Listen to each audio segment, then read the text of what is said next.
Alrighty, so to no one's surprise, I have another book haul. So I have 16 books to show you. But before I show those to you, I want to talk to y'all about the book buying ban that I decided to put myself on because that explains more of these books. So after my last book haul, I realized that I was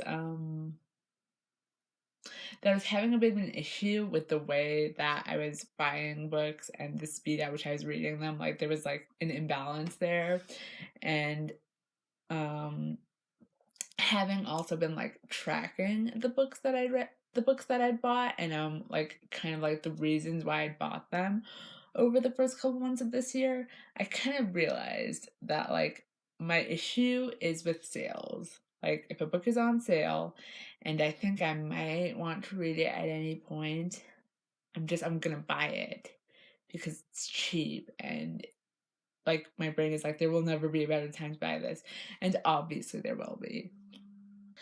So I realized that I had to put myself on a book buying ban because I'd bought more books already than I'd read, and like that problem has only doubled now. So I realized I really needed to put myself on a book buying ban. And the thing is, last year, I did a book buying ban that was the buy five or the read five before you can buy one book buying ban challenge, and that seems like a good idea in theory, but the problem is I don't read that much anymore. Like I don't read 5 books in a month. So I was essentially not being able to buy anything at all. And but that didn't really eliminate the fact that I wanted to buy stuff. So I just did, and then I felt guilty about it, and then I bought more, and then it was just a bad cycle. So for this book buying ban, I kind of thought about my problem. My problem is sales and what I already know about my mindset. And so what I decided to do was I just buy 2 books per month. Full stop. I get to buy 2 books per month. I don't need any requirements. I don't need to do anything. I get 2 books per month. And that's it. Right? Like 2 books, and like no matter what I do, I can't buy more than 2 books. Doesn't matter what sale's going on or whatever. 2 books. 2 books, that's it. And yeah, and the reason I decided this would work for me is because like it's not contingent on anything that I do. And also what it will do is it will force me to like prioritize the books that I'm buying. So I decided 2 books per month in between this library book sale and the next one. That was what I decided. And I decided this a couple of days before the library book sale.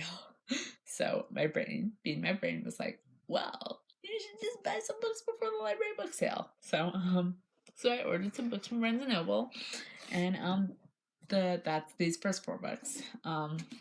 The first one is Ancillary Justice by Anne Leckie. This is a recent sci-fi novel. It won like a ton of shit. It won the Hugo Award, the Nebula Award, the Arthur C. Clarke Award, the Locus Award, and the BSFA Award. I haven't even heard of those last 2. Yeah, so the back says, on a remote, icy planet, the soldier known as Beck is drawing closer to completing her quest. Once, she was the Justice of Torin, a colossal starship with an artificial intelligence linking thousands of soldiers in service of the Ratch, the empire that conquered the galaxy.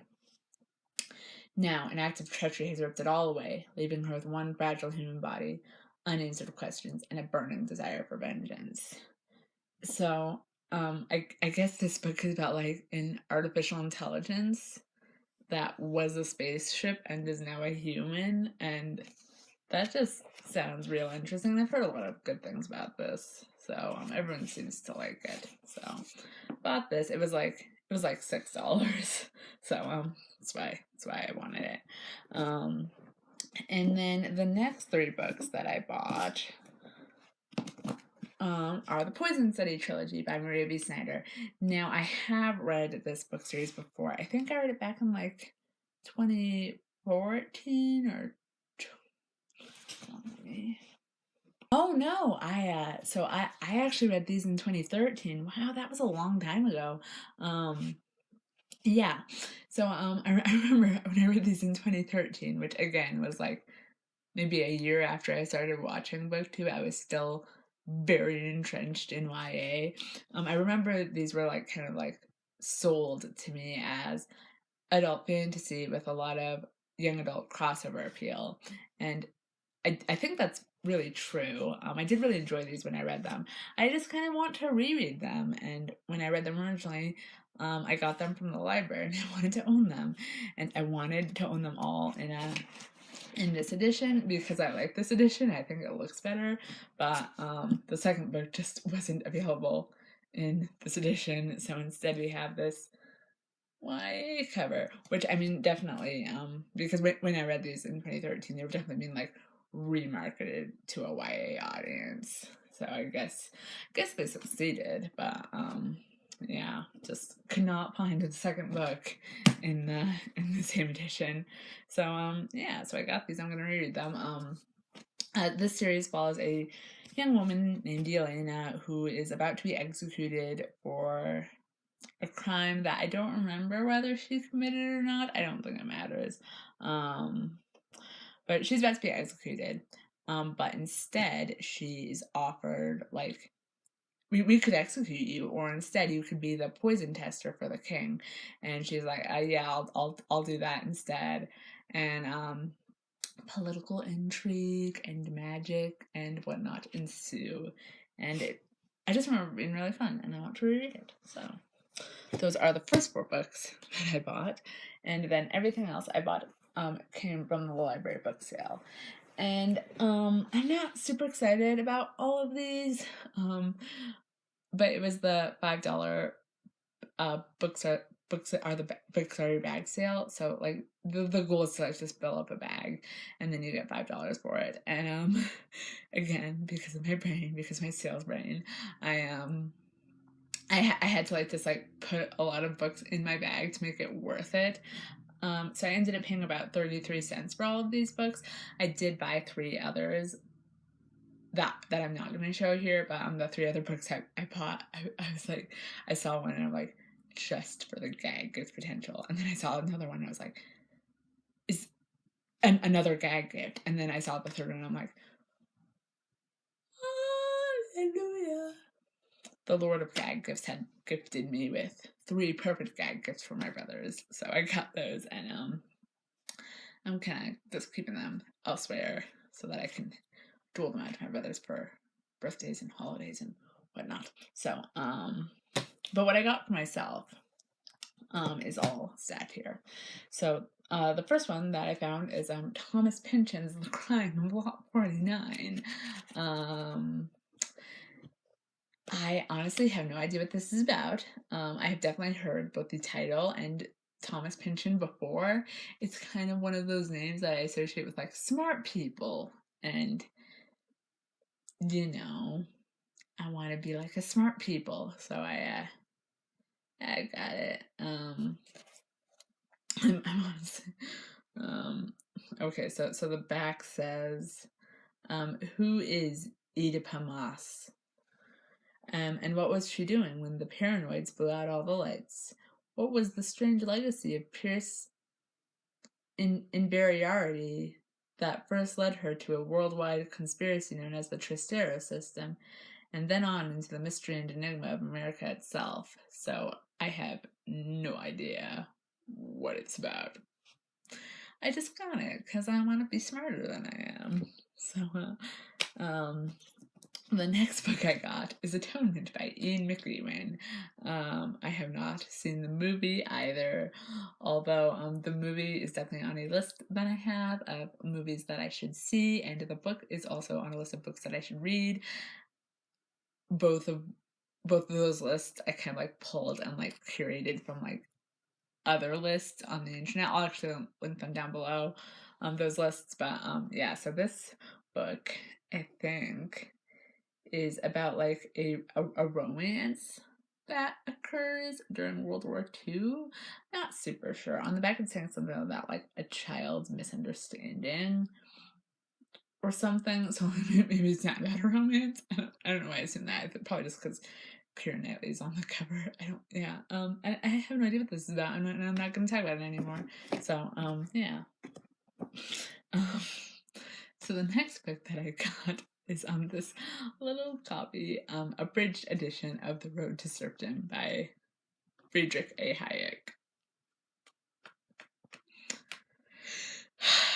which I picked up because I am a capitalist and I feel like I should read some capitalist theory if I want to like really have that strong foundation. Anyways, the next book I got is The Plot Thickens, 8 Ways to Bring Fiction to Life by Noah Lukeman. You know, I like to have some like writer books on hand. I have a couple that I still need to read, but I just like to have these on hand, and it's in really good condition. And I mean, it was one that I was already aware of and wanted to read, so I saw it, I grabbed it, I got it. It's cool, 33 cents. Why not? So the next book that I found is this Penguin Book of Australian Short Stories, edited by Harry Heselton. And I have heard of literally 0 of the authors on the back here. So I think it's kind of weird being an American reader. Like I read a lot of American literature and I read a lot of British literature, and I read like some like literature that's like translated into English, but like when it comes to like the other English speaking countries of the world, like Canada and Australia, I'm like, I watched H2O Just Add Water, like, but yeah, so so I just picked this up again, 33 cents. Why not? Short, and I always like having like books of short stories on hand. I like never actually read them, but I like having them. So there's that. So I also got Midwives, a novel by Chris Bajalian. I'm unsure of how I would actually say that. This was an Oprah book club pick, so and I tend to like gravitate towards those. I'm not sure why. I like literally never watched Oprah, but yeah, the back sounds really interesting, and I actually had added this to my Goodreads TBR like a couple months ago, like a couple months before I went to the book sale. So when I saw it there, like with a lot of these books, I like picked them up and then I really like hesitated between like putting them in. I'm like, do I really want it? Like, is this really something I want? But in the end, I got all these because I just wanted to bring the price of the books that I did really want down. And also because the book sale, the library book sale from last fall was a lot better, and like every book I got from the library book sale last fall, I was really excited about. So this one just feels like kind of a bummer. But the next book that I got is Fire and Forget, edited by Roy Scranton and Matt Gallagher. So this is a book of short stories. I think they're all by veterans. But like this is a book of like war related short stories. So similar probably in a sense to the things they carried by Tim O'Brien, which I am sure I was supposed to read the things they carried in high school, but I didn't because I'm a terrible student. But yeah, so I just again. So like this like kind of like end of the stack is like slightly more exciting, like slightly like books that I was like actually interested in. So the first one of this like last part of the stack is The Sparrow by Maria Doria Russell. This is a like I think it's like a late 90s like literary sci-fi type thing. It's been on my list for a while.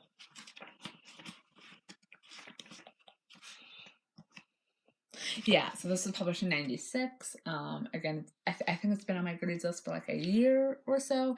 And Olive actually, I think it was Olive, just put up a book review of this, and she summarizes it and reviews it much better than I could. So I will just link that down below.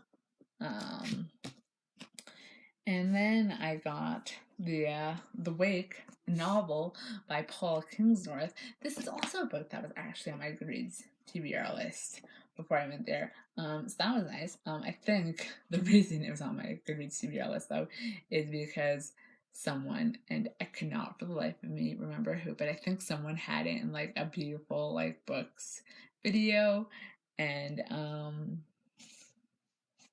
not like because of the story or anything, but the story does sound like interesting. It takes place in the aftermath of the Norman invasion, and it like follows William the Conqueror, and like, yes, so it actually, the back describes it as a post-apocalyptic novel set in the past, so that just sounds really interesting. So yeah, so I got that one. And I also picked up this 50th anniversary series of Politics, Leadership, and Justice, put together by the Great Books Foundation. And this includes readings of Abraham Lincoln, MLK, Isaac Denison, Wool Soyinka, Thucydides, um, Shakespeare, Amos Oz, Lao Tzu, J.M. Coetzee, and Duong Tu Huang. I'm so sorry. But yeah, I picked it up. I picked it up, so it's now something that I have. And I also picked up Seven Skeletons by Lydia Pine, and this actually is one that I'm actually really excited about. So this one I actually checked out from the library, I think towards the beginning of last year. I didn't get around to reading it, but I'm still really interested in it. So what it is Lydia Pine is kind of like telling the story of like seven ancient hominid or hominid fossils. So like Lucy, or I'm pretty sure Lucy's one of them. Yeah, so there's a chapter on Lucy.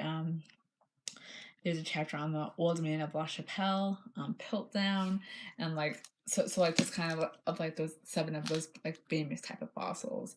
And yeah, I really want to read it. So yeah, there's that. And the last book that I have here, I picked it up and I was really hedging over it. Like I was like saying to myself out loud, like, do I want this or do I not want this, or do I want this or do I not want this? And Summer, the lady who was at the library book sale, she was like, you picked it up, you want it. And I'm like, yeah. So the book is Cop Under Fire by Sheriff David Clark Jr. This book came out in 2017, and I was really excited for it when it came out. I actually like added it to like my Goodreads TBR. Like I think like way back in 2016 when I first like heard it was announced. I was really excited to read this. So this book was kind of written in reaction to the whole Black Lives Matter thing, and I mean obviously David Clark Jr. is a police chief and also a person of color. And yeah, I really wanted to read it way back when it came out, and I never got around to it. And I had this book checked out from the library like at the end of last year into like the beginning of this year, and I didn't have time to read it. And when I returned it to the library, like literally like a couple weeks before this book sale, I was like, you know what, maybe this is just one of those books that I'm not going to read in my lifetime. Like its moment is probably past. Like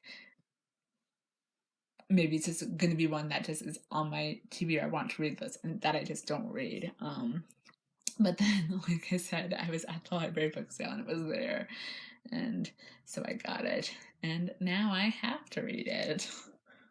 So, yeah. So I'm just gonna restack these really quick so I can hold them up and not have them like fall all over me. But yeah, like all in all, it's like not like the worst book haul ever, but it's not as exciting as like I would have preferred it to be. So,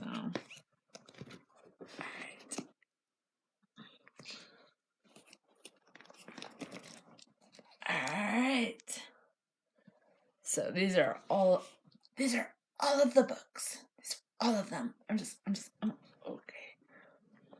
Okay. So cheers to not coming to with another book haul for 6 months or so. Alright. See ya.